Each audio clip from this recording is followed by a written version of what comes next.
Pero totoo talaga yun. As in, yung kahit na ibigay mo na ng lahat, di pa rin yan magiging sapat. Especially, pag sa tao hindi ka naman talaga totoong mahal.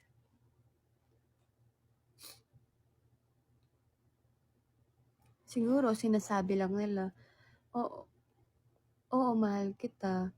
Pero, di ba, iba kasi kapag yung totoong love, di ba? Magkaiba yung kapag sa sinasabi lang at sa nararamdaman mo. Action speaks louder than words, yun talaga as in. Huwag talaga kayo magpapauto sa mga words na yan. In general.